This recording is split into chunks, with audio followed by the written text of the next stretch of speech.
Buenas tardes nuevamente.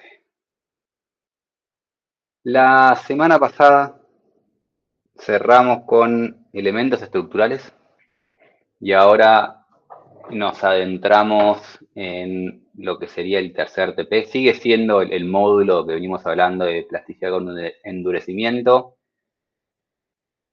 Creo que es la última clase de plasticidad con endurecimiento, pero para hablar de estructuras de contención, estructuras de excavaciones y empezar con el TP3. El TP2 era fundaciones y bases y capacidad de carga. El TP3 es estructuras de contención y problema de terreno estructura, que es cuando captar la rigidez es más importante por tema de interacción justamente terreno-estructura. Cuando hacemos estabilidad de taludes, lo único que nos importa suele ser la resistencia y no los desplazamientos. Cuando entramos en bases los desplazamientos empiezan a ser importantes, pero la capacidad de carga y las solicitaciones de las bases no dependen de los parámetros de la rigidez. Cuando ahora entramos en este tipo de estructuras y tenemos justamente interacción terreno-estructura, tenemos sistemas más complejos, sistemas hiperestáticos, y en ese tipo de estructuras, de este tipo de problemas, modelar lo mejor posible la rigidez correcta del suelo cambia significativamente la respuesta del modelo. Entonces, en estos casos, aún más importante incluir modelos con plasticidad, con endurecimiento. Lo que la industria sigue llamando modelos avanzados, y yo me rehúso y quiero llamar los modelos normales que deberíamos usar hoy en día. Todo lo que vimos con HSM aplica y vamos a ver HSS después de, creo, la última presentación de hoy, que sería el modelo que tiene Flaxis para esto. FLAC tiene el mismo modelo que es, sí, el mismo modelo con otro nombre, basado en la misma teoría de plasticidad con endurecimiento. Existen otros. Ah, antes de todo eso, presentaciones generales de estructuras de contención y excavaciones. Varias de estas presentaciones son genéricas, pero siempre intentando ver el lado de modelación numérica. Entonces, cuando tenemos este tipo de estructuras, tenemos las estructuras de contención, pueden ser o pasivas o activas. Pasivas es que por peso propio ya resisten y es los típicos muros de gravedad o muros de cantilever si tiene una base. Esto por el peso propio de la base resiste. El muro cantilever justamente tiene estas patas para agregar el peso del suelo como estabilidad. Siempre me olvido está mal animada esta diapositiva y todos los años me olvido de cambiarla. Bien, esto es pasiva, peso propio. Las activas son las que refuerzan el terreno. Cuando tenemos tierra armada, cuando tenemos geosintéticos, cuando tenemos anclajes, cuando tenemos algo que refuerzan la resistencia del suelo para poder resistir. Y en esto, especialmente importante, si alguno viene del ámbito estructural, el suelo se resiste a sí mismo, solo que hasta cierto ángulo. El ángulo es el ángulo de fricción del suelo. Lo que le falta resistir es lo que necesita una ayuda, y ahí donde necesita ayuda es que entre la tierra armada de los geosintéticos. La tierra armada son estas placas que tienen adentro flejes, ya sean metálicos o de polímeros, y al traccionar contra el suelo podemos conseguir pendientes mayores al ángulo de reposo del suelo. Así como podemos dividir entre pasivo y activo, podemos dividir entre estructuras que se colocan antes de excavar y durante la excavación. Antes de la excavación, generalmente tiene el beneficio de que al colocarlo en el suelo, solemos tener efectos de dilatancia y eso me da más confinamiento que me suele dar mejor resistencia. Entonces, muchas de esas estructuras que se hacen antes de la excavación tienen un mejor contacto, que genera más confinamiento, que genera un mejor comportamiento, mejor entre comillas. Y antes de la excavación tenemos los casos de las tablestacas premoldeadas que se colocan o muros colados, que en este caso no tiene el beneficio de generar dilatancia, porque hacemos un agujero, después lo rellenamos pero ese relleno sí tiene un buen contacto por ser, por los puentes de cementos que se generan dentro del suelo. Podemos hacer esto antes de excavar lo que queramos excavar, o excavar y después ir haciendo ciertas estructuras que contengan esta excavación, colocando puntales, colocando soil nailings, que es, como dice el nombre, unos como clavos para que se agarren adentro, similar al efecto que hace la tierra armada. Pueden ser anclajes pasivos, que los anclajes pasivos son los que se requieren de formarse para activarse, o sea, se pone un anclaje, no está pretensado, entonces recién cuando el muro empieza a desplazarse, empieza a tironear del suelo y resistir. O los anclajes activos, que se pone el anclaje, se tesa y aún antes de formarse empieza a funcionar, inclusive apenas pone el anclaje activo, ya tenemos un tiraje que me empuja mi muro contra el suelo. Y todos este tipo de problemas, como dije antes, son los primeros problemas de terreno estructura que vamos a ver en nuestro curso. En nuestro curso vamos a hacer justamente una excavación similar a la que están viendo para poder simular este tipo de problemas.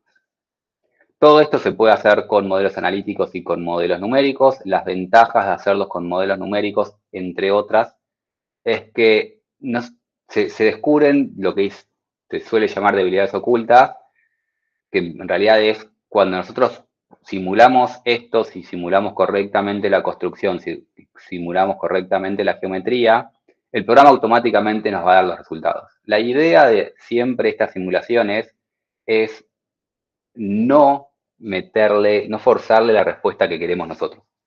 Entonces, cuando hacemos este tipo de estructuras y le pedimos, por ejemplo, el factor de seguridad, no nos va a calcular el factor de seguridad a deslizamiento, a volcamiento y alguna cosa global, sino que automáticamente nos va a calcular el peor factor de seguridad. Si el talud es empinado, en este caso, el programa detecta que este es el peor. Y si esta misma geometría no, si este mismo problema, lo único que hacemos es este punto, desplazarlo acá y tender ese talud, al tender el talud, automáticamente el programa empieza a captar una falla global. Entonces, los modos de falla siempre son globales, siempre es el menor, mejor dicho, y muchas veces son modos de falla combinados entre lo que es el suelo y lo que es la estructura, lo cual da una simulación más realista.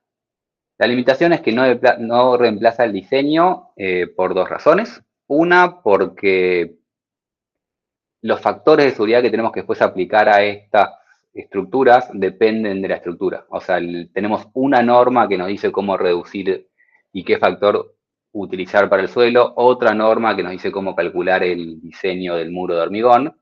Entonces, de todas formas, tenemos que seguir dimensionando nuestras estructuras por fuera del programa. No vamos a acá diseñar la cantidad de armadura de la base o diseñar la resistencia del bulbo de anclaje, eso no sale de nuestro modelo. Y la otra limitación que tiene es que muchas veces tiene la ventaja de tener fallas combinadas, pero muchas veces no podemos separar esa falla. Muchos de los reglamentos o costumbres que tenemos es calcular el factor de seguridad a deslizamiento, el factor de seguridad a volcamiento y esos factores de seguridad asociados a distintos mecanismos de falla, y al programa no se lo podemos pedir. El programa, elementos finitos, nunca te va a poder calcular un factor de seguridad de deslizamiento. Lo que te hace es calcular el menor factor de seguridad que tiene tu estructura, lo cual a mi punto de vista es bueno, pero es un cambio de mentalidad respecto a lo que suelen hacer las mayorías de las normas y o memorias de ir calculando distintos factores de seguridad. No se lo podemos pedir. Bien, entonces como tenemos ahora un modelo que integra la estructura con el terreno, se integran estos mecanismos de formación y a medida que vamos simulando nuestra construcción, nuestra excavación, se van generando desplazamientos y podemos captar los desplazamientos que van sucediendo a medida que avanzamos y antes de llegar a la falla. podemos calcular las solicitaciones que se generan en los elementos estructurales y la seguridad que tienen ellos. O sea, nosotros, como dije antes, el diseño se hace fuera del programa, pero el programa me dice cuál es el desplazamiento que tiene este punto de la excavación y me da el diagrama de momentos que tiene esta tabla estaca, y después con ese diagrama vamos a alguna otra herramienta de cálculo para dimensionarlo. Entonces la seguridad nos las da, y si tenemos la solicitación nos las da, y si tenemos la solicitación podemos calcular la seguridad de cada elemento estructural. Y hablando justamente de estos elementos estructurales, cuando hacemos nuestros diseños en elementos finitos tenemos dos opciones. Una opción es asumir primero que estos elementos estructurales son perfectamente elásticos. Si es perfectamente elástico, el elemento estructural no falla, no plastifica, y el mecanismo de falla va a estar dictado mayoritariamente por las componentes geotécnicas. Si nosotros a este anclaje no le damos una resistencia, nunca va a fallar el anclaje, y entonces el factor de seguridad está dada por componentes geotécnicas. Influenciado obviamente por la estructura, si este anclaje es más largo o esta tabla estaca es más larga, me cambia el factor de seguridad, pero depende de los parámetros geotécnicos y de la geometría del problema, y no depende de los parámetros resistivos, a cuánto resiste ese anclaje. Esto es un camino, y de acá podemos calcular un factor de seguridad, y ese factor de seguridad lo podemos asociar con las típicas normas que estamos acostumbrados. O podemos a esos elementos estructurales asignarle un momento de plastificación, asignarle una capacidad al anclaje, un momento máximo al muro, y entonces vamos a tener una mejor idea del mecanismo en conjunto, porque a medida que empieza a generarse la cuña de falla, empieza a plastificar nuestro muro, y tenemos representada mejor la realidad. El problema es que no es tan comparable con la norma. O sea, si hacemos elástico, el SCR nos da 1,6, estamos acostumbrados que eso verifica. Ahora, lo hacemos elastoplástico y el SCR nos da 1,4, 1,4 es menor que 5, pero esto con métodos elastoplásticos no suele ser lo que se refiere a la norma. Cuando la norma pide ese 1,5, se suele referir a este caso. Entonces, el segundo caso nos sirve como un buen chequeo para ver comportamiento, pero no tanto para verificar normativas. Lo otro que tenemos que tener en cuenta es que cuando simulamos elementos, estos modelos completos con elementos finitos, estamos captando la física completa. Entonces, cuando sacamos funciones, ¿escucho? ¿Y el factor de sismo, cómo lo consideran? Te escuché solo el factor y no entendí el final. El sismo, la carga de sismo, ¿se considera? Sí, hablamos de sismo más en Geotécnica Numérica 2, pero a todos estos modelos le podés poner una carga horizontal y hacer algo tipo pseudostático. Los programas lo tienen como opción ponerle una aceleración horizontal y hacer análisis pseudostático. Los análisis pseudostáticos no están basados en ningún tipo de método científico. ¿Qué coeficiente ponerle? Es considerablemente arbitrario, difícil de determinar, y es casi un crimen hacer un modelo de elementos finitos para después ponerle una carga horizontal. Lo vemos en el curso de Geotécnica Numérica 2, pero si vos tenés tu estructura en elementos finitos, en la base de tu estructura, o sea, acá termina tu modelo, ahí le podés directamente cargar el sismo completo, no una aceleración constante, sino que vos tenés tu registro de aceleración versus tiempo. Este registro lo pones en tu base y sacudís tu modelo. Lo sacudís y te fijás qué respuesta te da. Eso es lo que deberíamos hacer en FEM si queremos considerar el efecto del sismo. Es mucho más trabajo, requerís mucho más input de datos, pero esto es lo que deberíamos hacer, y esto es lo que vemos en Geotecnia Numérica 2, si quieren cursar con nosotros el cuatrimestre que viene.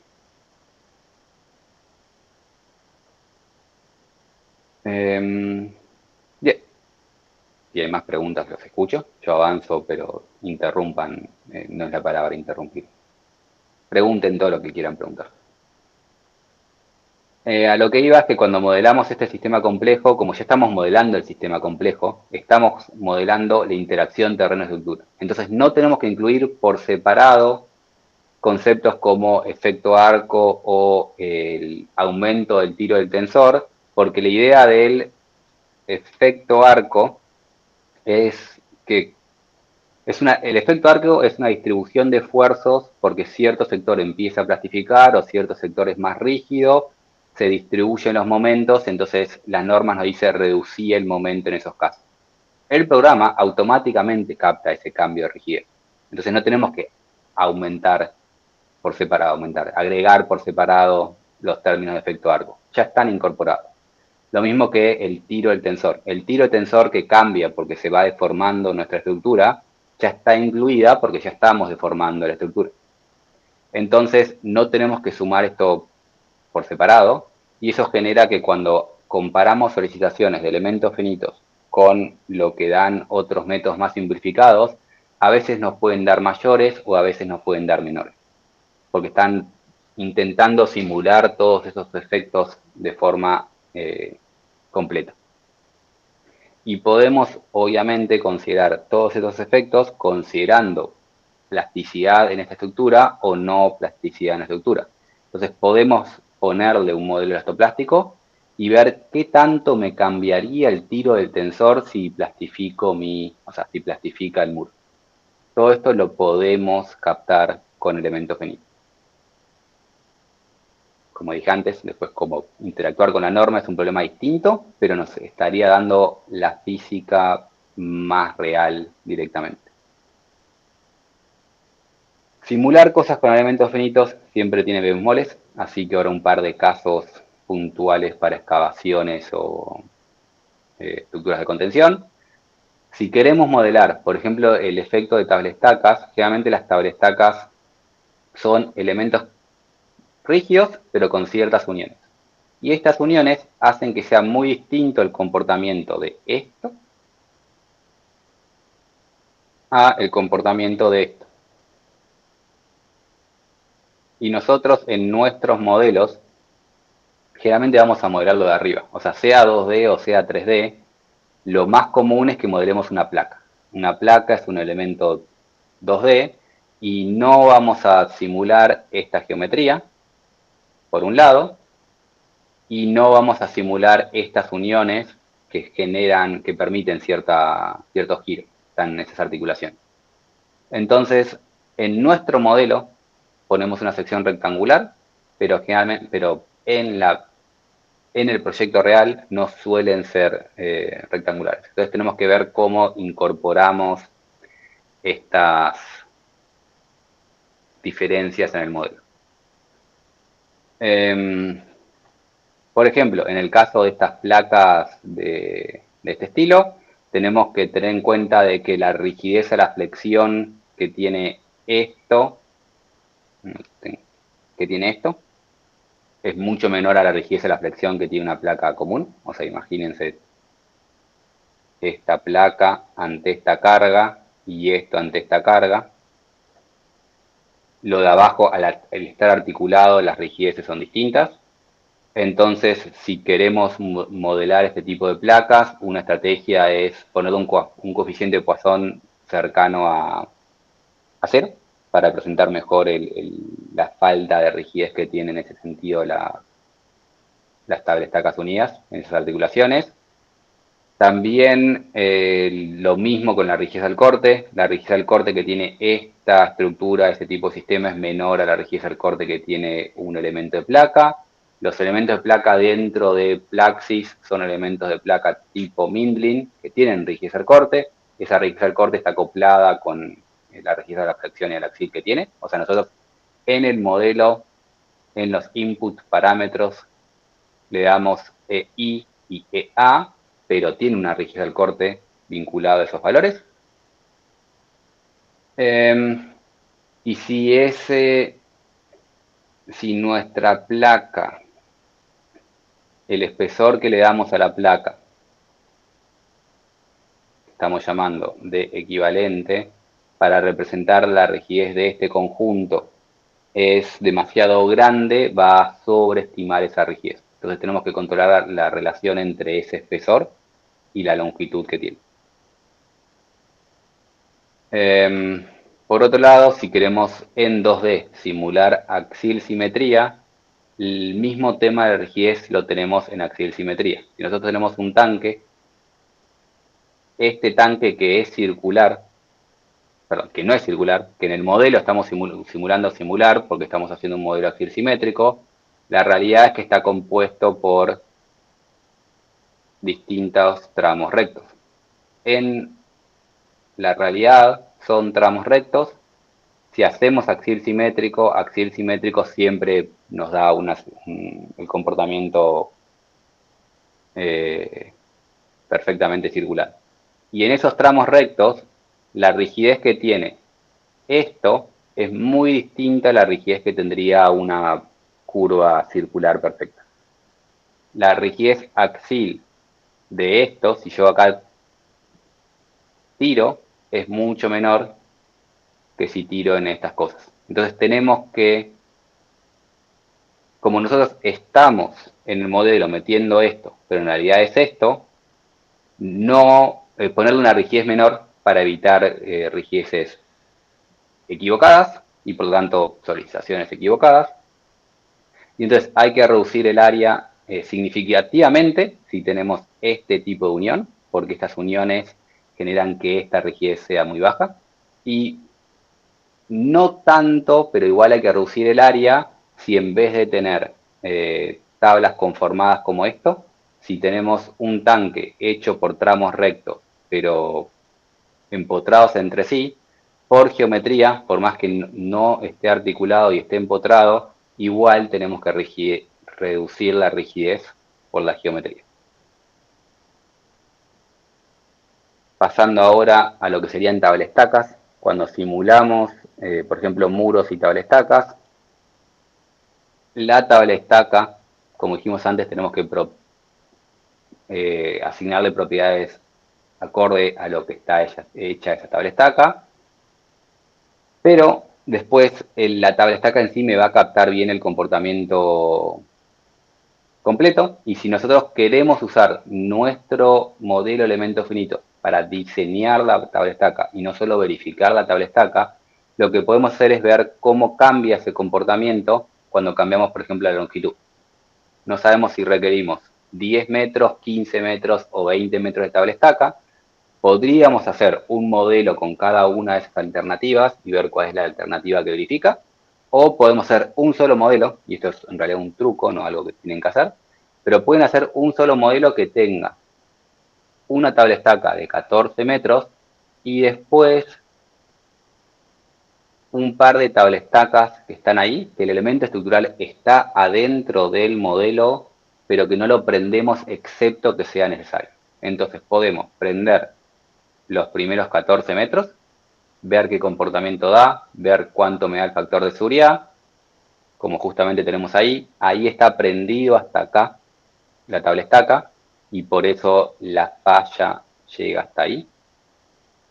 Prendemos hasta acá la tablestaca, el factor de seguridad es 1,4, demasiado bajo, entonces se prende la parte de abajo y vamos prendiendo de a tramos hasta que cumple el factor de seguridad que estamos alcanzando.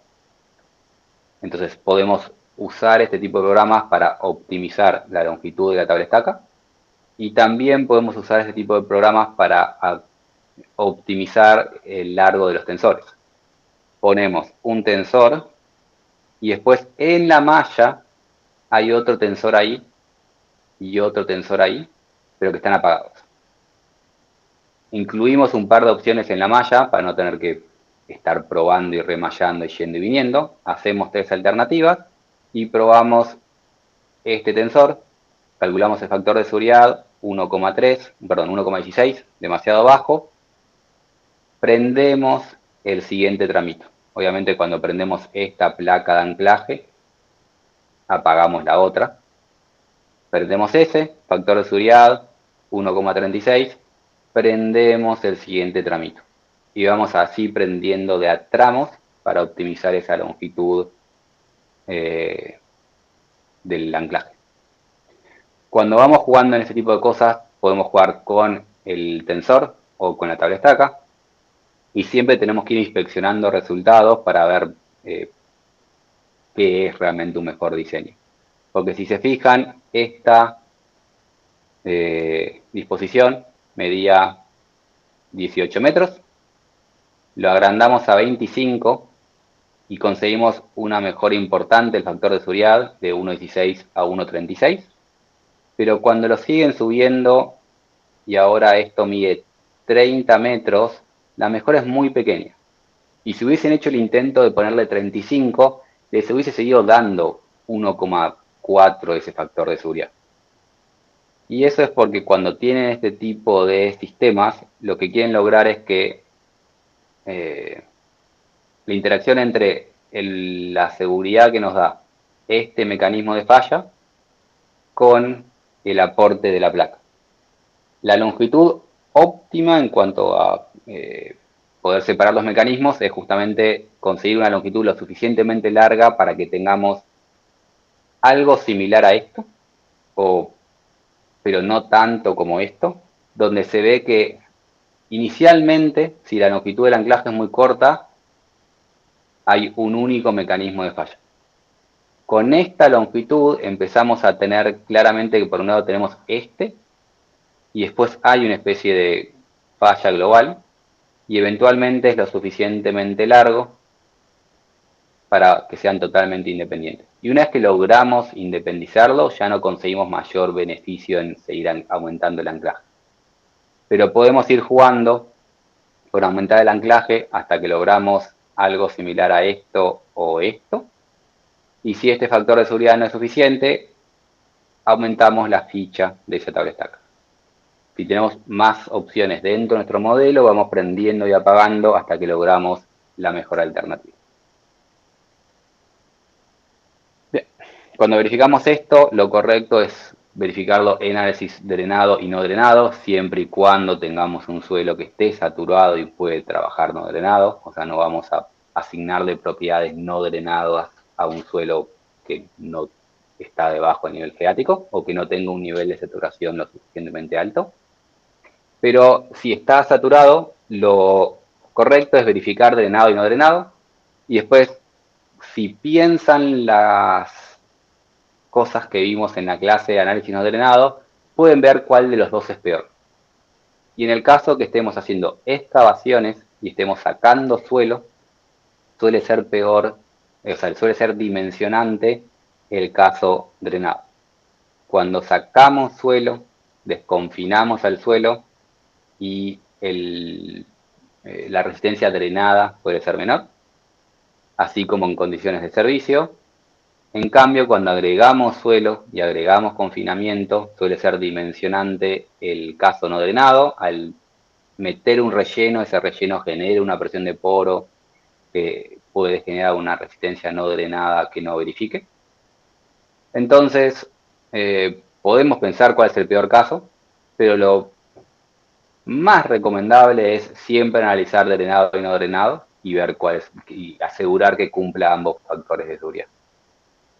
Y lo otro que es importante es que por más que durante la etapa constructiva no asumamos que no se generan presiones de poro porque se construye de forma muy lenta, lo recomendable es hacer un chequeo de seguridad no drenada por más que la etapa haya sido drenada. O sea, cuando dice análisis drenado hacemos una construcción drenada y después le calculamos el factor de seguridad no drenado. Tal vez no es parte de esta presentación, pero no sé si lo aclaré lo suficientemente bien. Una cosa es cómo simulamos la construcción y otra cosa es qué factor de seguridad le calculamos. Podemos tener una construcción drenada y calcularle el factor de seguridad no drenado, o una construcción no drenada y calcularle el factor de seguridad no drenado. Y no da el mismo factor de seguridad. porque la construcción nos cambia las presiones de poros generadas en la construcción, entonces no es lo mismo construir drenado que no drenado, por más que el SCR sea no drenado. Esto es importante y relevante al TP2, no a la presentación de hoy. Hablando de agua y flujo, siempre que simulamos este tipo de estructuras, tenemos que recordar simular el flujo. No es correcto inventar un nivel freático e imponer un nivel freático. Lo mejor es moderar el flujo. Y si yo tengo originalmente un nivel freático que pasa por acá y hago esa excavación, estoy deprimiendo este agua, asumiendo que hago una excavación en seco, y tenemos que simular ese nuevo estado para nuestro modelo. Entonces tenemos que simular nuestro flujo, y al simular nuestro flujo tenemos que acordarnos de usar las condiciones correctas para flujo. Por ejemplo, en este caso que tenemos una excavación. Como es simétrica la excavación, modelamos el medio esquema simétrico. Para estabilidad lo que tenemos que decir es, este punto no se puede mover en horizontal, pero sí en vertical. Y para lo que es flujo, lo que tenemos que decir es, el agua sobre el eje de simetría solo se puede mover para arriba o para abajo. El flujo no puede ir en esa dirección porque justamente tenemos una condición de simetría. Así como no hay desplazamientos horizontales, no hay flujo horizontal. Entonces tenemos que recordar eso y acá cerrar el flujo y tener una condición de borde correcta. Respecto a cómo hacer mallas de estos modelos, es lo mismo que venimos hablando siempre.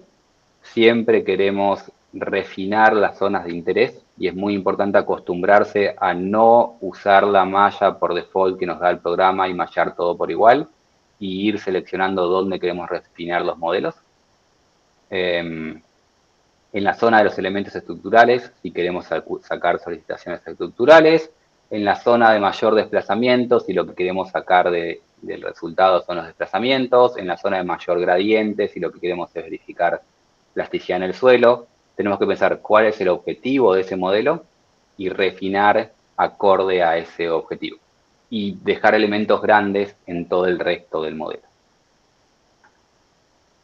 Y después en cuanto a fallas, al igual que hablamos cuando hablamos de taludes, cuando le pedimos factor de seguridad de estas estructuras, a veces van a aparecer fallas locales que pueden ser no interesantes a nuestro problema. En este caso, esa carga está generando acá una falla tipo base, típica falla de capacidad de carga, que tal vez no era el objetivo de nuestro problema. Entonces, como siempre, hay distintas alternativas para evitar que el programa arroje esta falla. El SCR siempre va a ser el menor SCR que encuentre, entonces tenemos que o asignarle un material ligeramente distinto a esta zona, o asignarle el mismo material, pero sacar el Apply Strength Reduction para que no reduzca los coeficientes resistentes en esa, que no reduzca los parámetros resistentes en ese sector, y entonces evitar que el SCR que termina calculando es ese. Lo mismo que siempre. ¿Alguna duda hasta acá?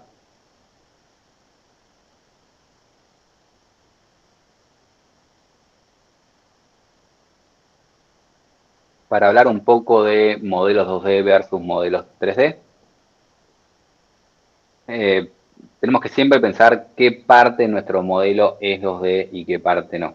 Y acá siempre me olvido de mostrar esto primero. Ahora vuelvo para atrás, pero lo que se está simulando es esta estructura, donde lo que teníamos era, esto es un dique para poder reparar barcos y se quería cerrar el dique para poder repararlo, para poder trabajar en seco. Entonces se construyó esta estructura alrededor del dique. O sea, acá imagínense que hay un puerto. Se construye esta estructura. Acá tenemos el río. Entonces, esta es la situación inicial. Después del lado de adentro se deprime ese agua para tener adentro un recinto seco en donde trabajar. Esto es lo que queremos simular. Y esto es la estructura con esas ataguías celulares. Esto tiene cosas que son 3D y cosas que no. Si nosotros estamos únicamente preocupados por los desplazamientos que puede sufrir esto, podemos hacer un modelo 2D sin problema. Pero las estructuras de esas ataguías claramente no son problemas 2D. Entonces, cuando atacamos este tipo de problemas, tenemos que pensar qué es 2D y qué no es, y qué es 3D, y aprovechar el 2D para todo lo que nos pueda servir el 2D. En este caso particular, adicionalmente la simplificación de que esta taguía, o sea, es un tanque de, no sé si la palabra es un tanque, pero es como un tanque de acero relleno de suelo. Entonces todo lo que tiene adentro es suelo. Como las deformaciones de ese suelo iban a ser relativamente bajas, simplemente por ahorrar tiempo de cálculo en tiempos hace unos años donde era más caro correr modelos elastoplásticos. Lo de adentro se asumió elástico porque los desplazamientos son pequeños y se usó el modelo 2D para tener una mejor resolución de los desplazamientos que sufre esta estructura. Y esto se vuelca, entre comillas, para la derecha. Y entonces este punto tiene un desplazamiento vertical de 26 centímetros. El modelo dio un desplazamiento vertical de 26 centímetros, un desplazamiento horizontal de 53. Esos desplazamientos se calcularon con un 2D, que podemos tener una mayor densidad de malla y generalmente una mejor resolución de mapas de contornos de desplazamientos. Se le calculó el factor de seguridad, porque los factores de seguridad de estas cosas tienden a ser 2D. Y se hizo un análisis de flujo para captar justamente el flujo que está entrando a nuestro sector seco de nuestro dique. Para todo eso se usó el 2D. Entonces podemos calcular desplazamientos, podemos calcular bien el sifponaje, mejor resolución de sifponaje, porque piensen que siempre la calidad depende de la cantidad de elementos. Entonces, en esta zona donde se nos concentra ese flujo que genera este efecto de sifponaje, que genera un posible problema en el factor de seguridad, requerimos elementos más pequeños para modelarlo. Entonces, el 2D se usó para esto y se hizo también un modelo 3D. Fíjense el tamaño de esos elementos. Se hizo un modelo 3D para verificar las solicitaciones sobre estas geometrías complejas que tenían esas estructuras, o sea, la estructura, el contorno de la taguilla. Se hizo un modelo 3D para esto y para verificar, obviamente, el 2D. Siempre se verifica que el 2D y el 3D están hablando lo mismo, pero hay que recordar que por más que querramos siempre hacer 3D, los elementos terminan siendo a veces demasiado groseros y no nos dan la resolución que querríamos. Como últimas diapositivas tenemos el ejemplo de esta excavación, que fue un ejercicio. Perdón. Sí, te escucho. Antes de que avance con el ejemplo, tengo una consulta del anterior. En un caso como esto, tengo dos consultas. La primera es, como eso tiene una sección irregular, si bien es repetitiva, una sección irregular, habría que definir un diámetro que lo pueda hacer equivalente o directamente en este caso se trabajó con el diámetro del círculo central. No, la verdad que no te cambia tanto, es irregular, pero no creo que sea tan importante para este tipo de problemas la diferencia entre tomar este diámetro o este diámetro.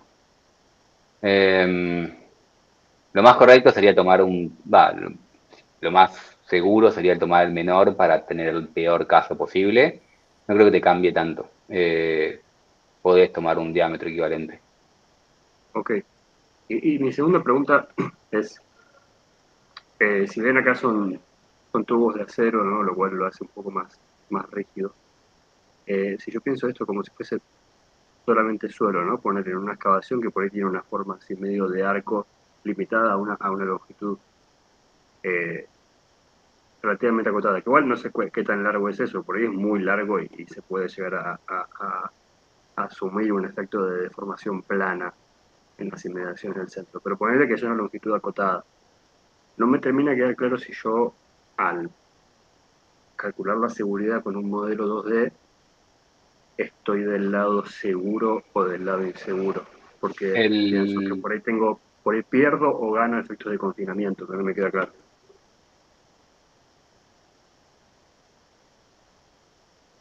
Estoy intentando pensar cómo dibujar. Esto me salió mal, pero bueno, esto es una excavación de cierta altura h y cierto largo L. No sé si se entiende. Sí, sí, Mientras sí, más porque estoy largo viendo L, desde afuera, más desde cercanos va a arriba estar abajo. del 2D. ¿Sí? Claro, sí, Va a llegar, ahora, el tema es que si vos estás pensando, o sea, esto va a tener, cuando hagas el 3D va a tener un efecto arco y si vos, por ejemplo, querés calcular el factor de seguridad, la falla de esto va a ser una falla probablemente de ese estilo, que no es la falla 2D. La falla 2D es si esto es infinitamente largo y si vos tenés algo muy, muy, muy largo, muy, muy largo.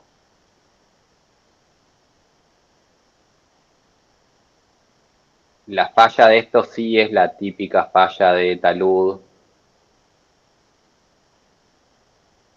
de ese estilo. El 2D te va a encontrar este tipo de forma de falla. Esto te va a hacer un 2D, como si la longitud fuera muy, muy larga. La realidad es que la falla es más corta. Y lo mismo que el SCR pasa con el desplazamiento. O sea, el desplazamiento que te da esto en servicio va a ser más grande que el desplazamiento que da esto en servicio. Porque este efecto que estás teniendo acá siempre te reduce ese factor de seguridad y te reduce el desplazamiento. Entonces, ¿qué tanto el 2D representa tu problema? Va a ser siempre una relación entre este largo y esta altura. Si la excavación es muy peticita, probablemente, si es muy peticita, el 2D no va a estar lejos. Si es muy profunda, comparada con ese ancho, el 2D va a estar lejos de ese 3D. No sé si eso iba a tu pregunta. sí, pero un poco me mareé con una cosa que dijiste. El, en el caso, o sea, los desplazamientos que yo tengo, suponiendo que la longitud sea larga, ¿no? Los desplazamientos que yo tengo con el 2D dijiste que tienden a ser mayores que el que obtendría con un análisis 3D. Si L es mucho mayor que H, ¿Sí? 2D representa casi lo mismo que el 3D. Bueno, claro, esa es la idea del 2D, poder hacer. Si L no es mucho que H, el 2D te da un menor coeficiente de seguridad y un mayor desplazamiento. Con lo cual está del lado seguro, digamos. Claro, porque el 3D, básicamente, lo que te hace el 3D es esto de acá y esto de acá, te estabiliza este tipo de mecanismo de Claro, me desplazamiento. agrega un confinamiento. Sí. Sí, no Eso sé si es un lo que yo. confinamiento, pero te restringe esa parecita. Sí, bueno, como una especie de efecto arco sería. Es un efecto arco, sí. El efecto arco me parece un mejor término. Sí.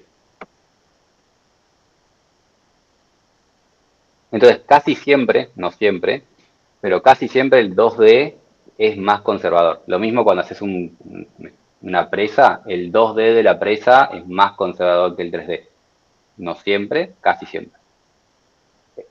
Digo casi siempre porque a veces al hacer el 2D modelás lo que vos pensás que es la peor sección y tal vez te comiste una sección que era peor y no encontraste. Claro, sí, te estás perdiendo información, estás sacrificando información que puede ser importante.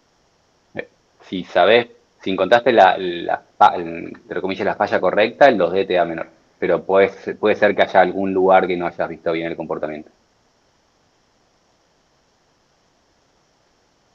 Bien, como caso último, y esto me recuerda a lo que hablábamos el otro día con Sonia de la incertidumbre que tenemos en la geotecnia, esto fue un problema que se planteó en este congreso, o sea, el congreso es NUMGE, en un NUMGE de hace varios años, un autor, Schweiger, presentó este trabajo donde hizo una excavación conocida, con datos perfectamente conocidas, con una secuencia totalmente preestablecida y con parámetros característicos del suelo preestablecido. Y le mandó esta geometría con todos los datos conocidos a un montón de gente y le pidió que cada uno de esos participantes dimensione la longitud de esa tabla estaca, de ese muro. No le dijo nada más, le dijo usar elementos finitos y el eurocódigo para dimensionar esta excavación. El problema es que, como ya vimos la otra clase, el eurocódigo nos da muchas alternativas de qué método utilizar para minorar resistencias y mayorar cargas. Y también nos dice exactamente cómo simular esa construcción. Si tenemos que simularla con los parámetros característicos o si tenemos que simularla con los parámetros ya minorados. Entonces nos deja un montón de juego a cómo queremos verificar según el eurocódigo. 13 personas contestaron y la longitud de esa tabla estaca variaba entre 2,8 y 5,5. Nuevamente, una secuencia establecida con parámetros establecidos. No está teniendo en cuenta la incertidumbre de los parámetros geotécnicos. Esto es simplemente la incertidumbre de cómo usar el Eurocódigo 7. Las longitudes variaban entre 2,8 y 5,5. Y para una misma longitud, por ejemplo, de tabla estaca, según cuál alternativa utilizaban para verificar su estructura, el coeficiente de seguridad variaba entre 0,9 y 1,3. Y así como podían hacer estimaciones del coeficiente de seguridad para distintas longitudes, para una misma longitud de tabla estaca, podían calcular cuál era el desplazamiento que sufría esa excavación, y el desplazamiento podía ser cualquier cosa entre 7 metros y 37 metros. La incertidumbre de este tipo de problemas siempre es gigante y el Eurocódigo 7 deja mucho juego en cómo dimensionar esto. Ahora, esto es lo que mandaron 13 participantes. Eso no quiere decir que sean todas opciones realistas y opciones correctas de cómo dimensionar este tipo de problemas. Porque cuando nosotros dimensionamos estas tabletacas y calculamos cierto factor de seguridad, no solo tenemos que ver cuál es el factor de seguridad y no solo tenemos que ver si converge o no converge, sino que deberíamos siempre inspeccionar el resultado y ver que los desplazamientos sean acordes. Las tablestacas, esto es una tablestaca con un puntal acá, entonces por eso este punto no se desplaza, y todos esos colores que están viendo es los desplazamientos que estima un programa de elementos finitos cambiando la longitud de la tablestaca. Si la tablestaca es corta, gira alrededor del puntual. Y tal vez el programa dice que converge. Y tal vez el programa dice que el factor de seguridad no es malo. Pero eso no quiere decir que esté bien diseñada esa tablestaca. Estas tablestacas están pensadas justamente para tener ese tipo de comportamiento. Entonces, no solo tenemos que ver si convirgió o no convirgió, si el factor de seguridad verificó, sino que deberíamos inspeccionar ese resultado y ver que la tablestaca funcione como queremos. Y justamente, nuevamente acá tenemos la tablestaca, si es corta, gira alrededor de este punto, Y a medida que vamos aumentando la longitud de esa ficha, vamos teniendo un comportamiento más esperable con una ficha que se nos empotra en el suelo. Entonces tenemos que inspeccionar los resultados. Obviamente tenemos que ver el factor de seguridad también. Y en la mayoría de los casos es una buena idea hacer un análisis de sensibilidad de estos parámetros materiales para asegurarnos que si el módulo que le pusimos al E50 es la mitad o el doble, que los resultados sigan siendo coherentes, porque hay una enorme incertidumbre en cuál es el E50 de un suelo. Y así como hacemos un pequeño análisis de sensibilidad con los parámetros, es conveniente hacer un análisis de sensibilidad con la geometría y asegurarse que si dimensionamos una ficha de 9 metros, que si termina teniendo 8,8, siga funcionando como pensamos que va a funcionar. No sea cosa que cambia totalmente el comportamiento si la ficha tiene 20 centímetros menos. Si están muy aburridos y terminaron todos los TPs, pueden intentar seguir el Eudocódigo, hacer este caso. Ahí está la geometría de la excavación.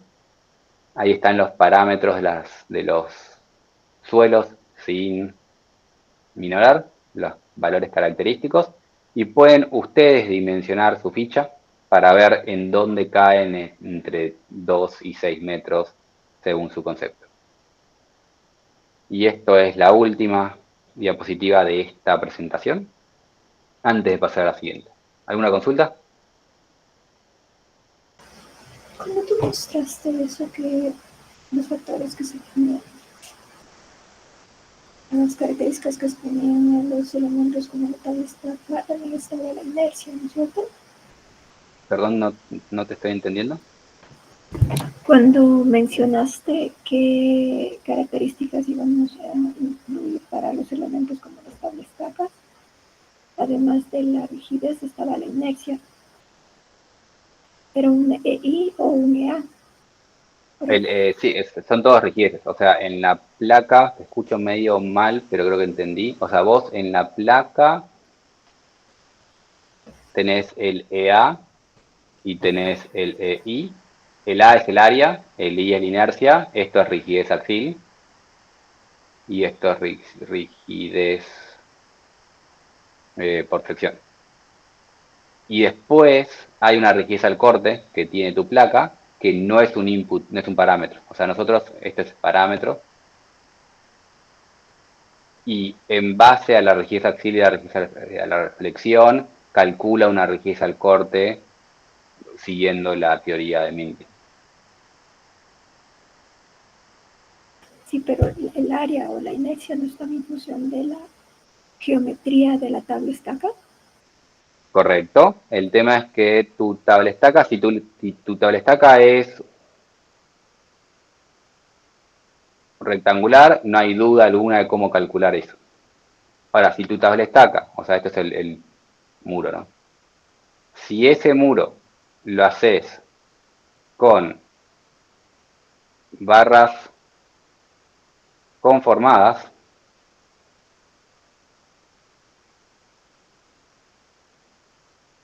y ese es tu muro,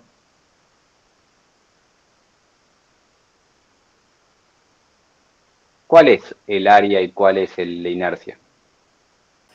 Depende del proveedor. Sí y no, porque o sea, el proveedor lo que te va a dar es,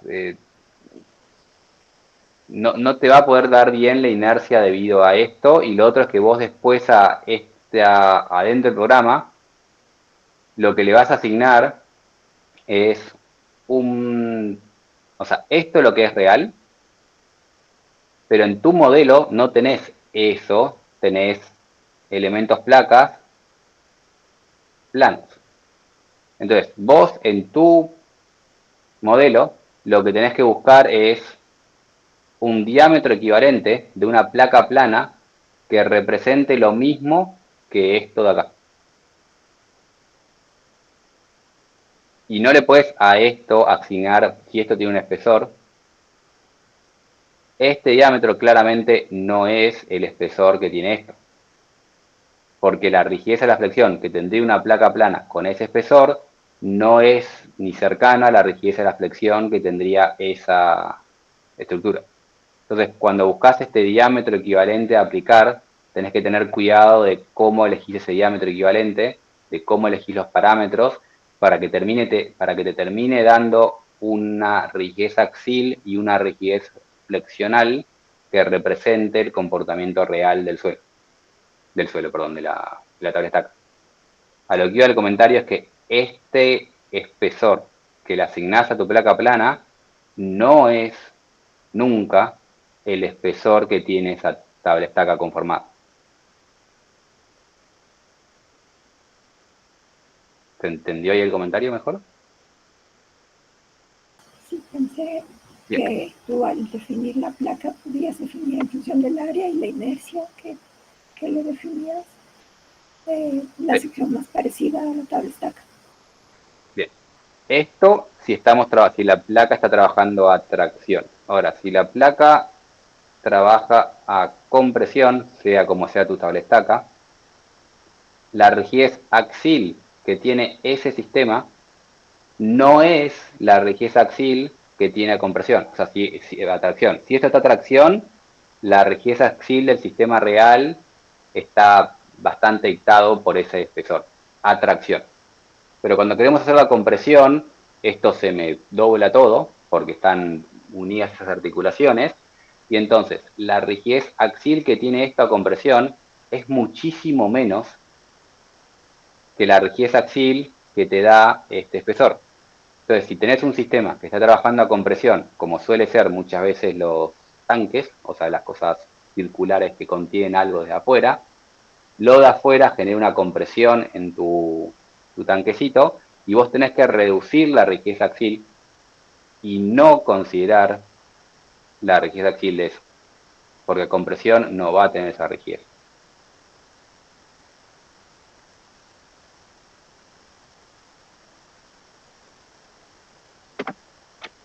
¿Me puedo colgar esta pregunta para, o sea, existe alguna, entiendo lo que decís, Sandro, uno no puede ir y sacar una rigidez axil o flexional equivalente, por esto de, primero porque el espesor o este diámetro equivalente de la placa plana no va a ser igual al espesor de la tarastaca por la geometría, pero también por las uniones de estas que resultan estar articuladas. Pero, ¿tenés idea si existe algún procedimiento o lineamiento típico? No sé si has tenido experiencia trabajando con esta clase de elementos. No tengo ninguna experiencia, honestamente, siempre trabajé en estructuras masivas de suelo, no tengo mucha experiencia con este tipo de problemas. Habría que buscar alguna referencia.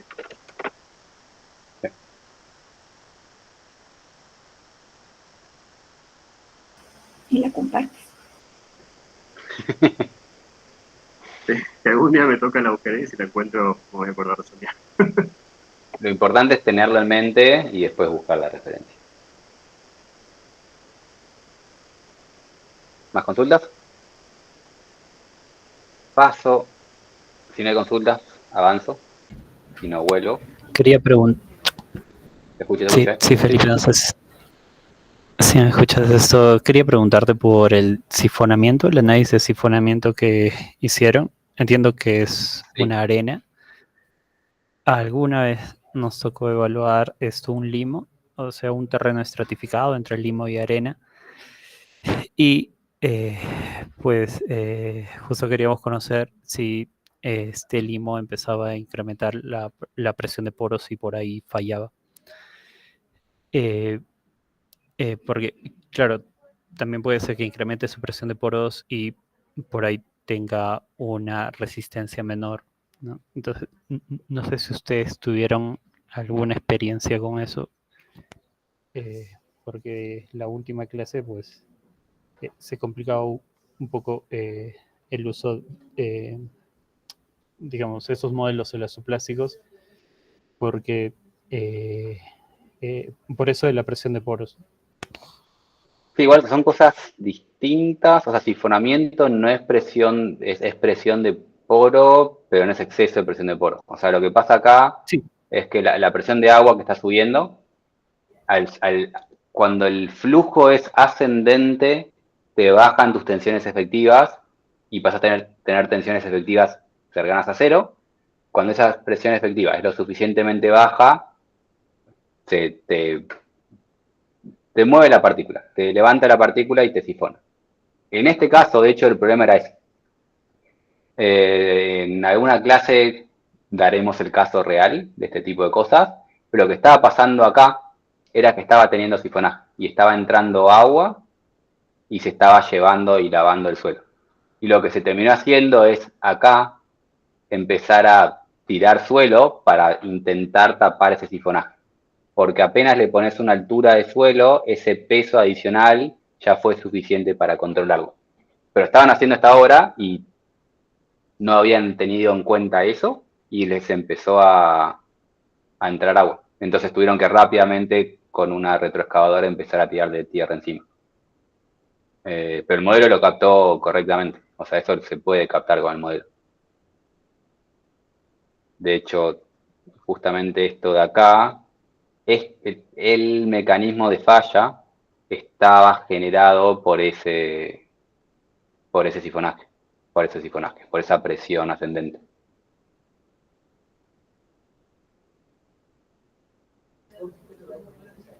Sí, sí, sí. A nosotros nos pasó que había un estrato en el fondo que era un limo con arena y por debajo estaba la arena, ¿no? Entonces, la preocupación era en el limo, si el limo iba a romper, porque claro, la velocidad bajaba en el limo, la velocidad de flujo, pero se tenía la pregunta si ese limo pues iba a fallar. Era un caso de tabla estacas. Claro. Sí, igual esto el programa lo captan, no me quiero demasiado largo, pero había un caso, no un dique, pero un caso donde tenían acá un estrato más o menos cementado, entonces el flujo venía por acá abajo y de repente subía por acá. Y a cierta distancia de donde tenían había una presa y no un dique, pero la misma idea, había una presa acá, y a cierta distancia de la presa, el problema era que dejaban de tener esta capa resistente y empezaban a tener acá un posible problema de, viene el agua y de repente me levanta el tapón a la derecha y genera claramente un problema. Eso pasa y tenés que verificar.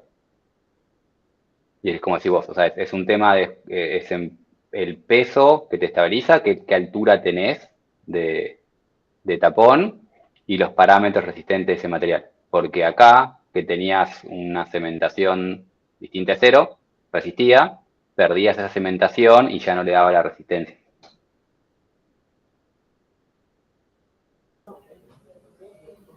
Sí, gracias, Felipe.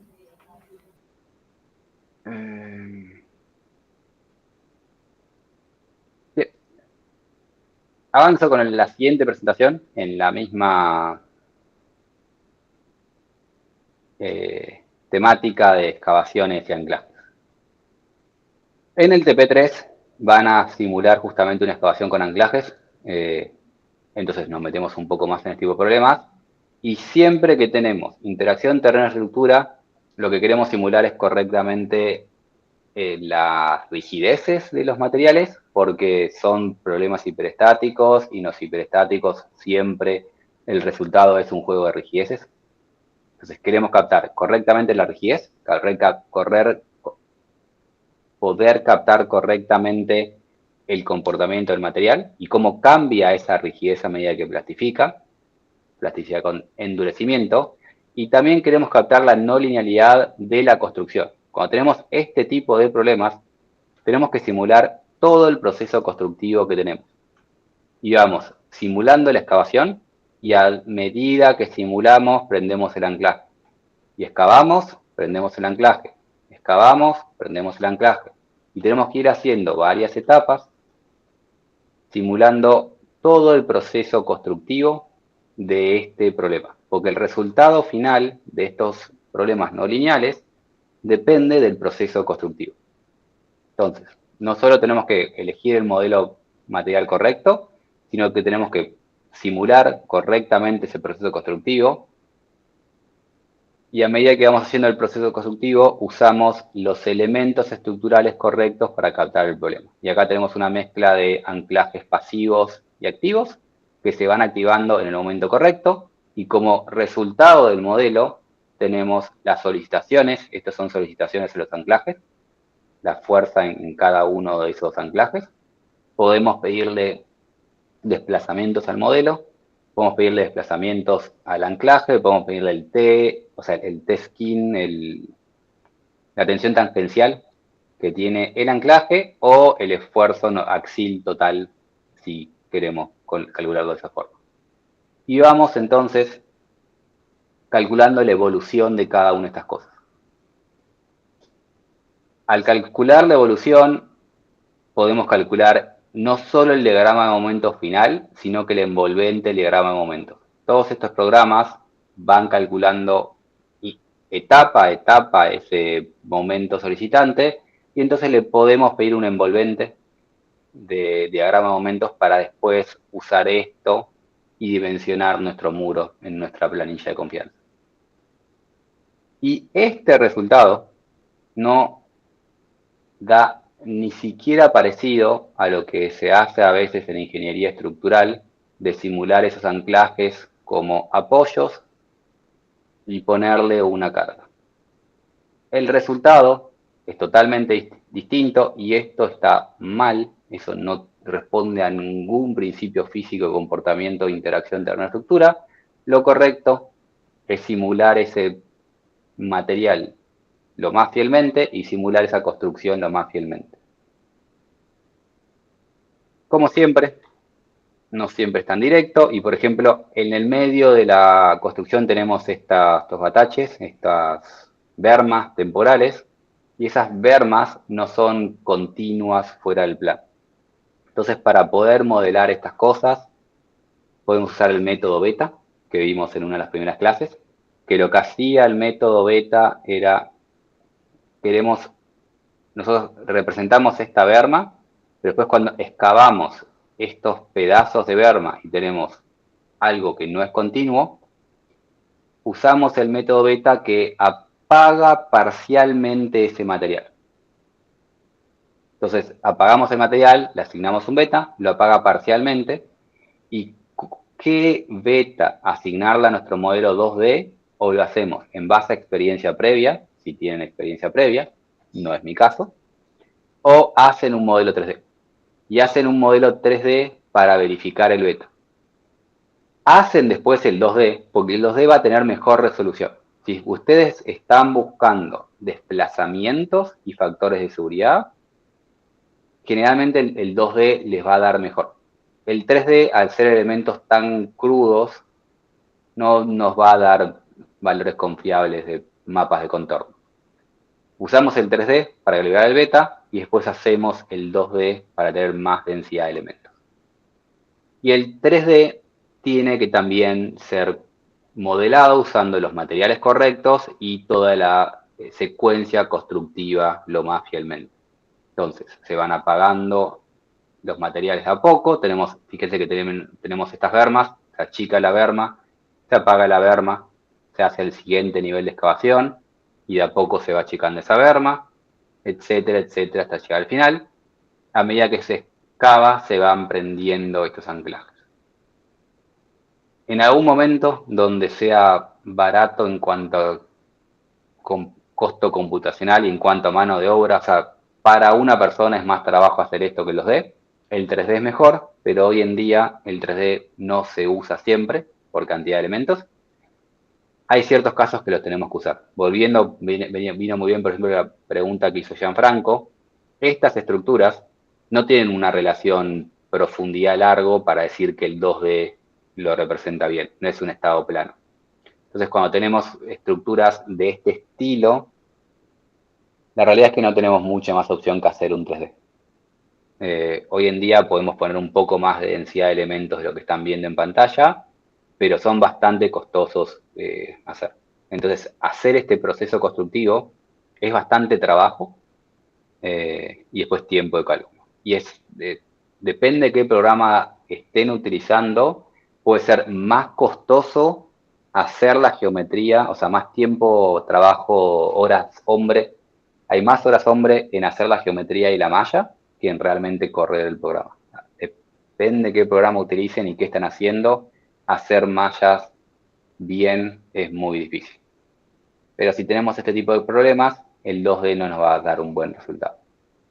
Ahora, para la mayoría de los problemas, el 3D y el 2D dan resultados similares. Y lo que están viendo acá es un 3D.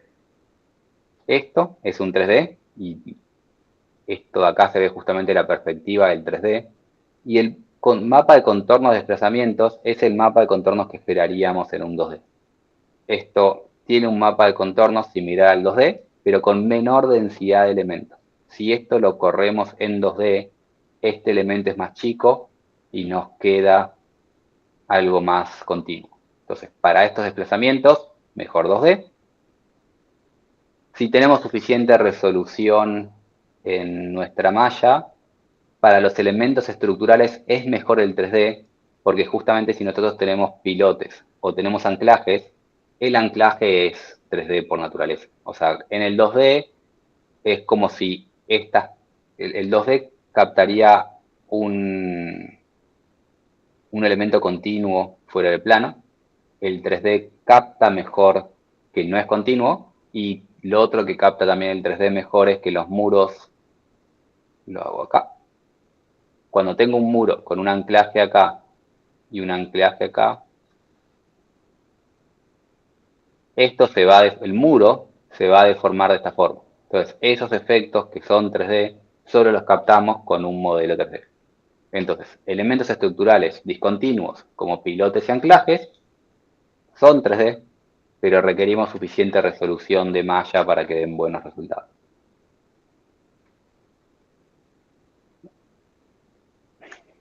No estoy logrando borrar. Ahí está.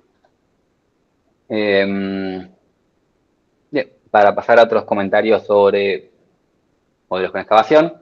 Cuando tenemos una excavación que tiene agua, o sea, inicialmente tenemos un nivel freático de ese estilo.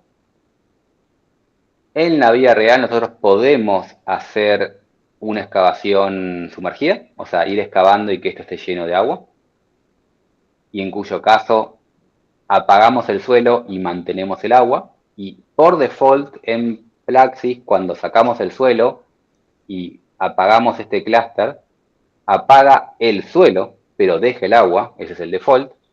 Pero si estamos haciendo una excavación en seco, tenemos que ir apagando en simultáneo el agua. O sea, le tenemos que decir a este bloque, no solo saco el suelo, sino que saco el agua que tenía, y a medida que vamos excavando, vamos haciendo nuevos cálculos de flujo para ir actualizando la nueva posición de la freática. Los casos de excavaciones, así como los casos de rapid drawdown, no me sale el término drawdown en castellano, cuando a una presa le sacamos el agua. ¿Alguien que sepa castellano? Vaciado. Desembalse. Desembalse, gracias. El caso de desembalse o el caso de estos de excavaciones donde estamos sacando agua son los casi únicos casos donde el estado transitorio es dimensionante. O sea, el peor estado es cuando yo bajo el nivel freático, pero esto sigue saturado. Desembalse, gracias. Cuando tenemos desembalse, cuando tenemos estas cosas, eso es lo que está. El nivel freático bajó, pero sigue saturado, y es peor ese estado transitorio en el análisis de estabilidad. Al simular todas las etapas constructivas, tenemos, aparte de calcular correctamente las solicitaciones, tenemos el beneficio de poder calcular factores de seguridad a cada una de esas etapas. A cada etapa constructiva le podemos calcular un factor de seguridad, y también a cada etapa constructiva le podemos calcular las solicitaciones a los elementos estructurales para hacer una envolvente de momentos y mencionar correctamente los elementos. Para simular estos anclajes, tenemos anclajes pasivos y activos. Si es pasivo, se prende cuando se instala, pero no se pesa, entonces se prende ese elemento, que podemos simularlo con una barra embebido con una membrana. Antes teníamos esta opción, hoy en día los anclajes se modelan con barras embebidas. Entonces puede ser activo, puede ser pasivo o activo. Cuando es activo, lo que tenemos es acá el node to node anchor, el elemento este de barra que agarra solo dos nodos. Vemos una línea negra, pero en el modelo no existe esa línea negra. Numéricamente lo único que existe es este punto y decimos que entre esos dos puntos hay una rigidez. Y después tenemos nuestro bulbo de anclaje, y a este elemento lo podemos pesar y poner una tracción inicial al elemento. Como ya hablamos muchas veces, los anclajes no son 2D, y el 3D da mejores resultados. Lo otro que tenemos que recordar de estos modelos que no son 2D es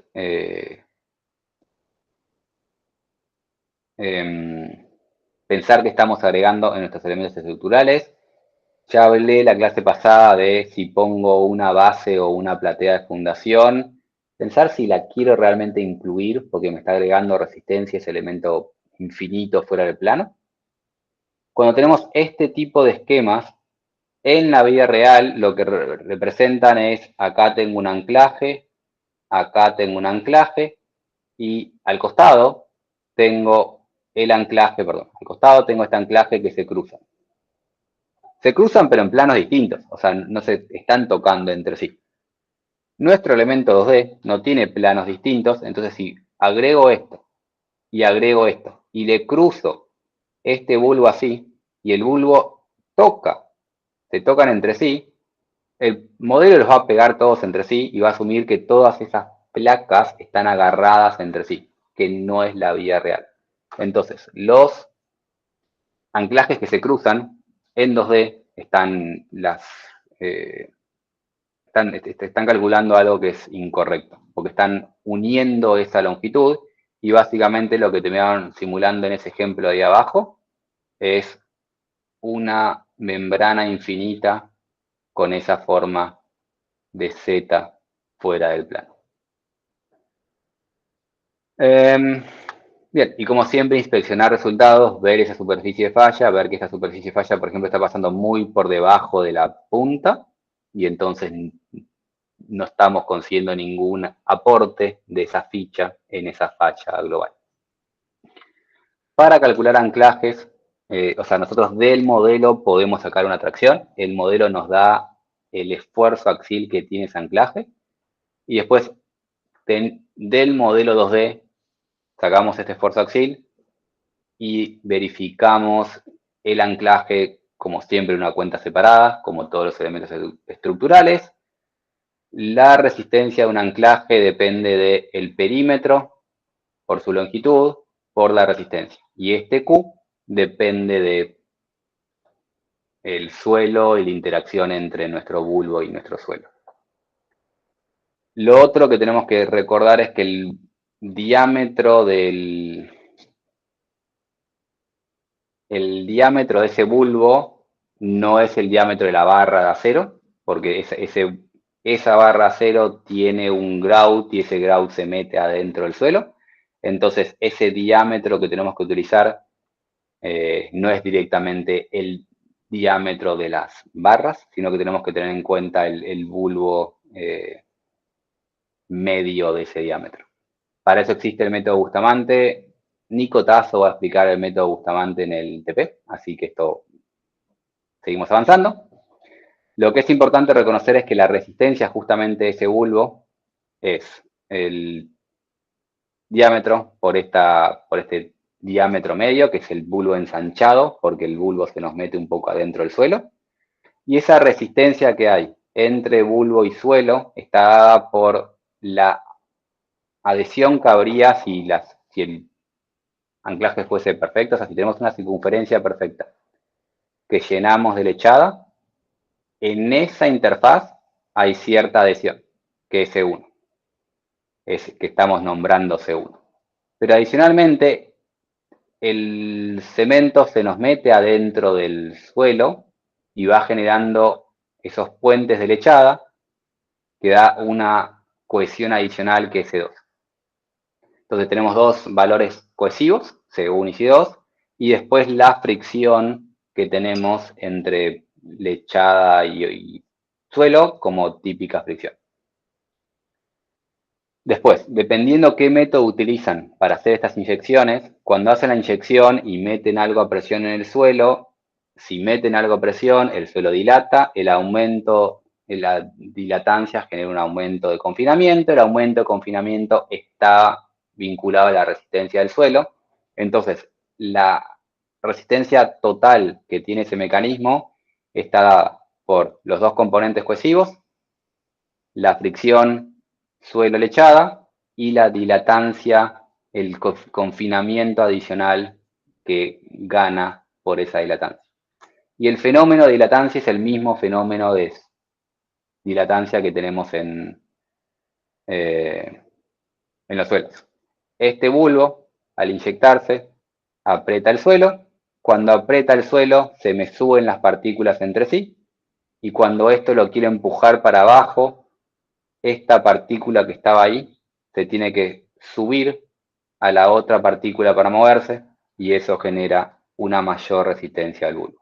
Siempre que aumentamos el confinamiento, que el confinamiento acá es presión radial, aumentamos nuestra resistencia.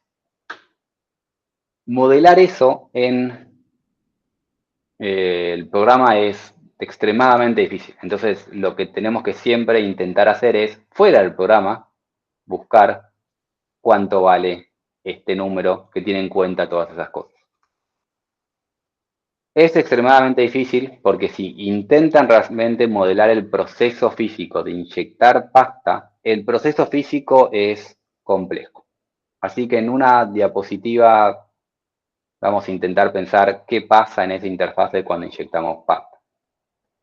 Y creo que esta es la peor diapositiva de la clase de hoy. Y no están dando bien la animada, así que la pongo de entrada. Bien, vamos por partes. Inicialmente tenemos un suelo. El suelo no tiene nada dentro. A ese suelo, que no tiene, o sea, que tiene puro suelo, si tenemos puro suelo, tenemos una tensión, que esa tensión radial es K0 por sigma B. Y la tensión circunferencial, en este sentido, también es K0 por sigma B. O sea, imagínense un pilote, esto es más fácil de pensar si tienen un pilote. Tienen un pilote, en el pilote la tensión en este sentido y en este sentido, en ambos casos es K0 por sigma B. Después a este pilote lo perforan. Cuando lo perforan, acá adentro tienen aire, y si acá adentro tienen aire, ese sigma vale 0, porque inicialmente lo perforaron, entonces no hay, o sea, hay aire, si hay aire, la tensión es 0, la tensión radial es 0, pero la tensión circunferencial aumenta. Cuando perforan el pilote, radialmente se vuelve 0, y eso es lo que representa esto, radialmente se vuelve 0, circunferencialmente aumenta. Después a ese pilote lo llenan de cemento, de lechada.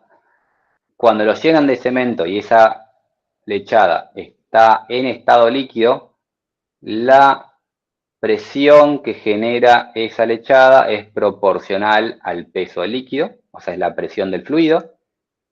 Y como la densidad es mayor que la densidad del agua, genera una presión radial más alta que la inicial. Genera, en realidad no, porque la presión, no dije cualquier cosa con el agua, como la presión que genera está vinculada a densidades de fluido, la densidad de fluido genera una presión más grande que el K0, entonces la presión del fluido es mayor que la inicial, entonces ese sigma circunferencial aumenta, lo cual hace bajar el sigma radial aumenta, lo cual hace bajar el sigma circunferencial, y si adicionalmente hacemos una inyección y elevamos aún más la presión que está dentro de ese orificio, aumentamos más la presión, aumentamos más este sigma radial, y al aumentar más el sigma radial, bajamos más este sigma circunferencial. Ese aumento del sigma radial es lo que hace aumentar la resistencia del suelo. Y saber cuánto aumenta este sigma radial es claramente imposible simular. Nunca vamos a poder simular todo este proceso de perforo, relleno, inyecto y veo cuál es el efecto de la dilatancia que me aporta. Entonces, todas estas cosas no se modelan y lo que se suelen hacer es ensayos para ver cuál es la resistencia que tiene cada uno de estos anclajes en función del método constructivo que tiene ese anclaje. Todo esto es para decir, no simulamos el proceso constructivo del anclaje y esto lo calculamos por afuera. Lo mismo para un pilote. Es muy difícil simular el proceso constructivo de un pilote fielmente. Tomo un vaso de agua y después volvemos a cosas más normales.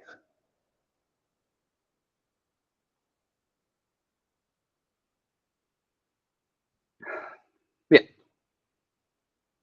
Lo otro que tenemos que tener en cuenta con los anclajes es que la eficiencia del anclaje depende de la longitud del anclaje. Si tenemos un anclaje que tiene esta longitud, asumamos que esa es la parte activa del anclaje, cuando yo genero una fuerza chiquita, empiezo a tironear, y como justamente parte de esta resistencia son componentes cohesivas, lo que pasa al principio es que ese extremo de anclaje, por cohesión, toma esa carga chiquita. Y el resto del anclaje no siente nada. Aumentamos esa carga, aumentamos la carga, ponemos una carga más grande, y ahora la parte, y pinto otro color, vale. La parte que toma la carga es esta, debería haber tenido el mismo,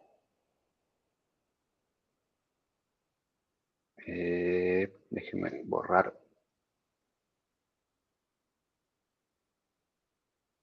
De este estilo, porque para que esta parte empiece a sentir la tracción, lo que tenemos que hacer primero es romper la cohesión de este trámite inicial. Entonces, inicialmente solo lo siente el extremo de la izquierda. A medida que aumentamos la carga, rompemos esta cohesión en el extremo de la izquierda, pero logramos que más parte de nuestro anclaje tome carga, y eventualmente tenemos este tipo de diagramas. Nuevamente el pico debería haber sido el mismo. Déjenme borrar acá y hacer así. Donde este tramo tiene la resistencia vinculada a la cohesión, y este tramo no es cero, parece cero pero no es cero. Este tramo está sonando por las componentes más vinculadas a la fricción. Entonces, a medida que nosotros hacemos más y más largo el anclaje, tenemos más anclaje funcionando a fricción, y menos, en proporción, y menos componente trabajando por resistencia cohesiva.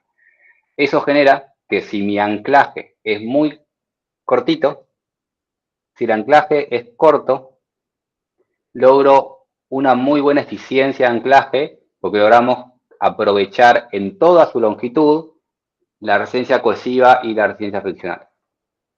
A medida que yo alargo mi anclaje, la eficiencia empeora. porque el promedio, o sea, si nosotros tenemos el anclaje largo, en promedio, esto es la resistencia al anclaje, y la diferencia entre este pico y este valor promedio, es lo que llamamos eficiencia, en promedio ese valor baja. Y a medida que yo subo esa longitud, cada vez baja más. Entonces, cuando pensamos en los anclajes, más longitud de anclaje implica más resistencia, pero cada vez menos eficiente. Entonces, no conviene tener anclajes demasiado largos porque empiezan a ser más caros. O sea, necesitamos, cuando pasamos de 10 metros a 15 metros, en realidad, en términos de eficiencia, estamos ganando solo 80 centímetros de anclaje. Entonces, los anclajes más largos son menos eficientes. Intentemos usar anclajes en principio relativamente cortos. Los anclajes demasiado cortos también son más frágiles, entonces tampoco queremos un anclaje de 1 metro. Pero no conviene anclaje demasiado largo. Y este fenómeno de cómo va avanzando la resistencia de los anclajes es el mismo fenómeno que en las barras de hormigón. Si vienen de un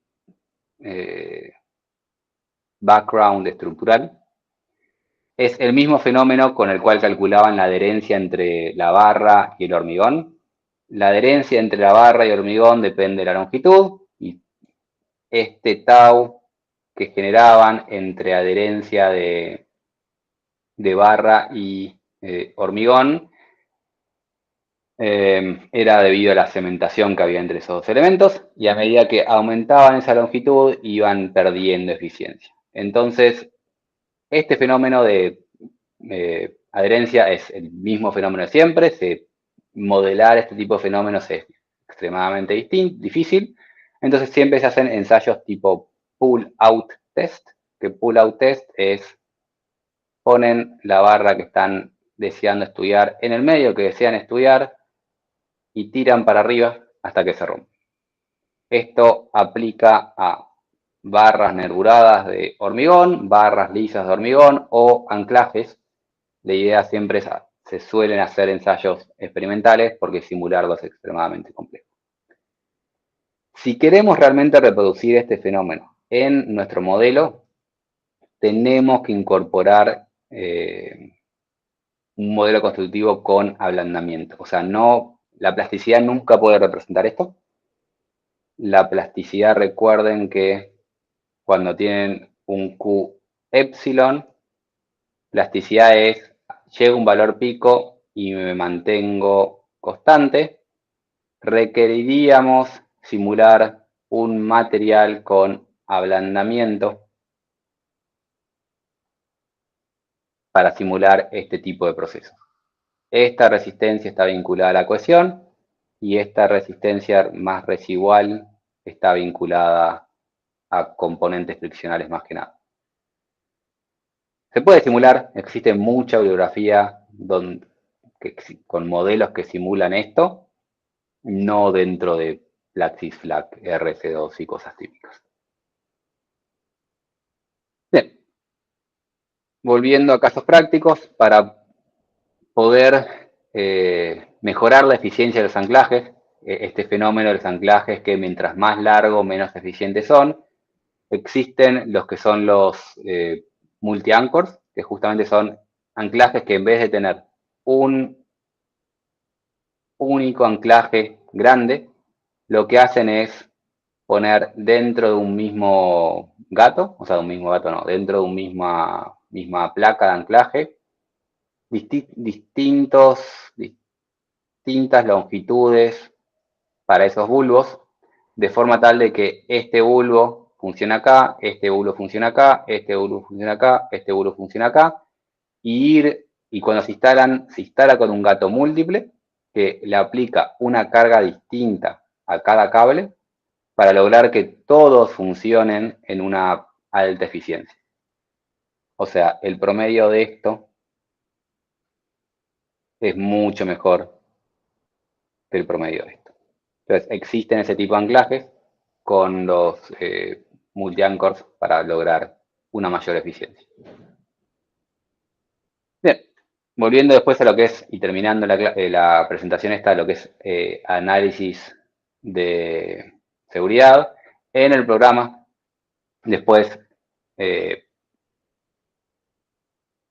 lo mejor es asignarle parámetros, lo mejor no, lo que recomiendo yo es asignar en general parámetros elásticos, y después del programa ver cuál es la solicitación última que me da el elemento estructural, y después a ese n que sacamos del modelo, verificar que no se rompa el tendón, o sea que los cables acá sean suficientes para no romper el tendón, verificar que haya, que no se rompa por adherencia entre el tendón y el bulbo, o sea, entre el cable y el bulbo, verificar esa resistencia, verificar la resistencia entre el bulbo y el terreno, o sea, esta resistencia que hablaba antes de la cohesión y la componente friccional, es entre bulbo y terreno.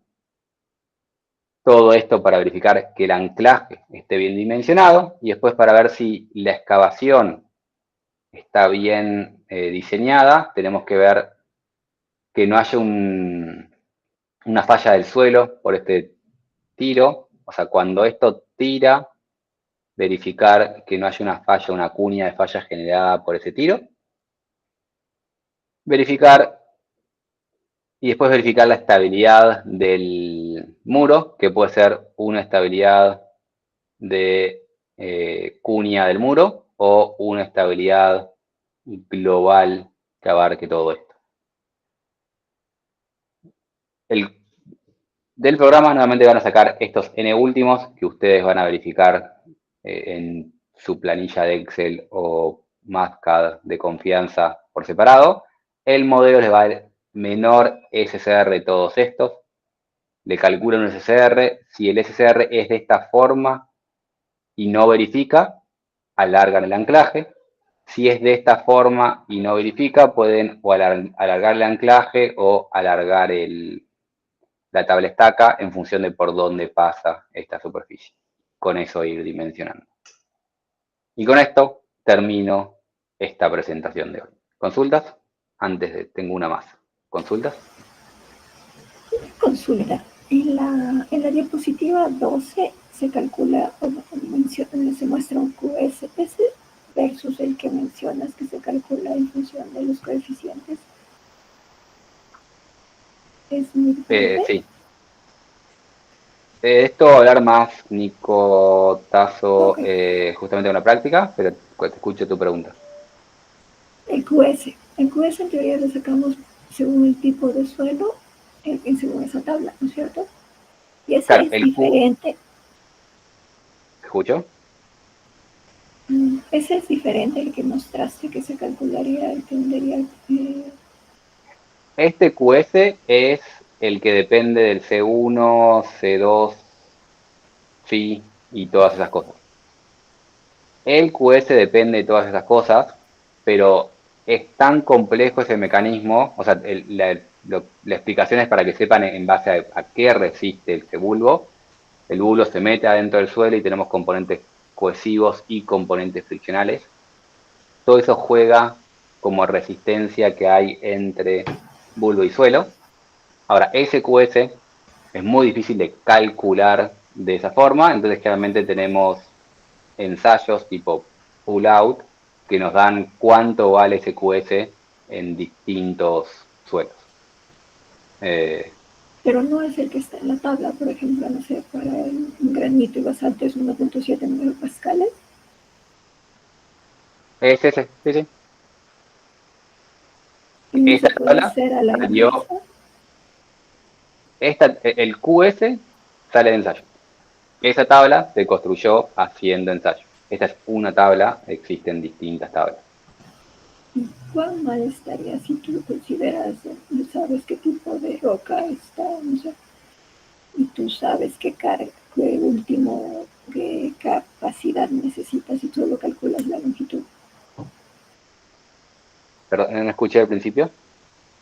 O sea, si tú sabes, no sé, es un puente y tú sabes cuál es tu de última. Tú determinas en función de esto y el QS que está en esa tabla en función del tipo de suelo, determinas la longitud. Sí, es que eso es lo que se hace en muchos casos. Cuando lo haces con FEM, lo haces ligeramente distinto, pero la idea es, o sea, vos en FEM, ahí tenés tu bulbo, y en realidad vos le pones un bulbo inicial y empezás lo mismo que dije antes de, ¿viste cuando había hecho el ejemplo de la tablestaca, que vas aumentando la tablestaca? Acá va a ser la misma idea de que lo prendés hasta acá y después acá tenés distintos tramitos que vas prendiendo a poco para determinar la longitud. Esto se hace FEM. Si no hace FEM, lo más común es justamente, de alguna forma, de alguno de estos métodos, buscar el n último y después conociendo el n último, si vos sabés cuál es la resistencia tangencial que tiene tu bulbo, conociendo n último y conociendo QS, buscás cuál es la longitud de bulbo que necesitas. Eso es lo usual de diseño si no haces esto que vamos a hacer nosotros en el TP3, es hacer el modelo completo. Y tal vez sabes cuánta diferencia tendrías entre hacer esto y calcular solo doble. Sí, el tema es que si vos haces esto, hay que ver cómo calculás este n último. Porque la realidad es que ese n último depende de esta longitud de anclaje. Si vos haces una cuenta, porque este es todo no lineal, haces una corrida y después cambiás estas longitudes, te va a cambiar un poco el n último en base a esas nuevas longitudes porque cambiaste justamente la rigidez de tu sistema. ¿Se entiende? Sí. Pero lo ideal es justamente hacer ese juego, o sea, ir iterando, porque no hay otra forma que iterar, haces un diseño, haces un predimensionamiento. Con el predimensionamiento haces una estructura, pero como sabes que no va a ser la final, te pones todos estos tramitos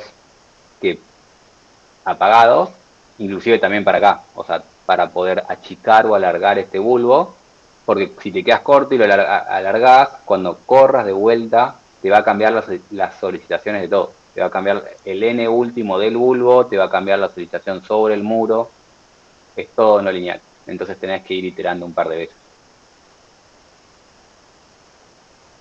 Como siempre inicialmente haces alguna cuenta de predimensionamiento y generalmente esa cuenta de predimensionamiento es algo simple de acá le pongo un empuje. Con este empuje, de alguna forma estimo en donde están mis anclajes cuánto toma cada anclaje. Sabiendo cuánto toma cada anclaje y más o menos cuánto resiste, asumo una longitud, pero después tenés que verificar todo eso porque te va a cambiar.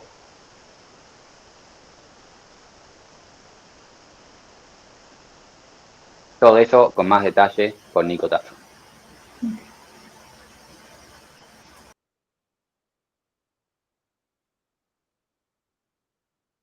¿Más preguntas?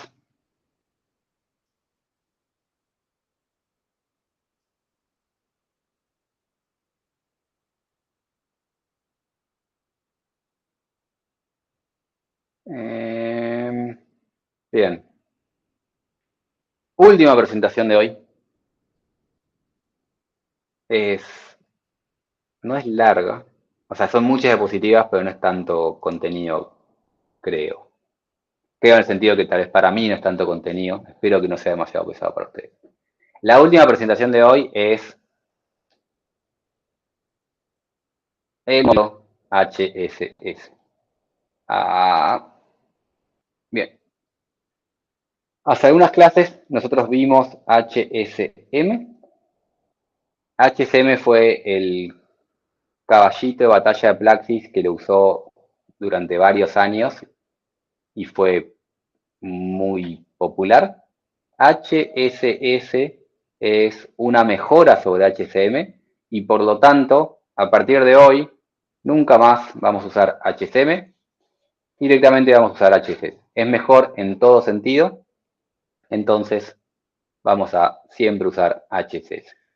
Y así como HCM era un modelo que podía representar razonablemente bien tanto arcillos como arenas, HCS va a representar aún mejor arcillas arenas. No es perfecto, va a tener falencias, obviamente sigue siendo un modelo simplificado, como lo son todos los modelos constitutivos, pero HCS va a mejorar en parte las rigideces iniciales que tiene el suelo, y por lo tanto va a ser más apropiado para usar en todos los problemas donde nos importan las rigideces, en particular en los problemas de interacción terreno-estructura. Cuando tenemos interacción terreno-estructura, HSS es un lindo modelo para utilizar. Antes de entrar en lo que es HSS, recordamos qué es lo que queremos simular en general en los suelos. Felipe, Los suelos, te escucho. perdóname, por eso un poco irrespetuoso, pero ¿hay chance de que nos tomamos 10 minutitos antes de que eso te mandamos? ¿Sí? Yo porque quería terminar lo antes posible, pero si estamos todos muy cansados, No, no sí. sé. Hacemos 7 minutos porque tengo un TOC, no, Dale. y menos 5, seguimos con la clase. Muchas gracias, perdón. No, no.